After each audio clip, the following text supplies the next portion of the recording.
সব সময় গ্রামে যেতে পছন্দ করি। যে ঈদের মাঠে নামাজ পড়ি, ওই মাঠে না গেলে নামাজটির পরিতৃপ্তি আসে না।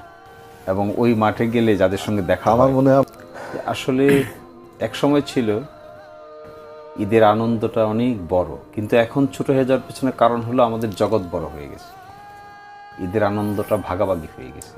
কিছু চলে গেছে সন্তানের দিকে, কিছু চলে গেছে আত্মীয় স্বজনের দিকে, কিছু চলে গেছে যারা রাজনৈতিক কর্মী তাদের কাছে, কিছু চলে গেছে পাড়া প্রতিবেশীর কাছে।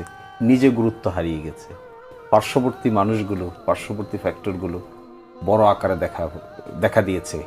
নিজের জামা হলো কি হলো না, তার চাইতে বেশি মনে হয় সন্তানের জামা হলো কিনা, রাজনৈতিক কর্মীদের জামা হলো কিনা, এলাকার মানুষ কিছু পেল কিনা, অন্যভাবে ওটা কি আনন্দ মনে হয়, ওর আনন্দটা কি নিজের আনন্দ মনে হয়। এখন আপনি কি ঈদের আনন্দে আপনি যে ঢাকা শহরে থাকেন, যেহেতু জাতীয় রাজনীতি করেন, আপনি কি ঢাকায় থাকতে পছন্দ করেন নাকি তাহলে গ্রামে যেতেই পছন্দ করেন? সব সময় গ্রামে যেতে পছন্দ করি। যে ঈদের মাঠে নামাজ পড়ি, ওই মাঠে না গেলে নামাজটির পরিতৃপ্তি আসে না।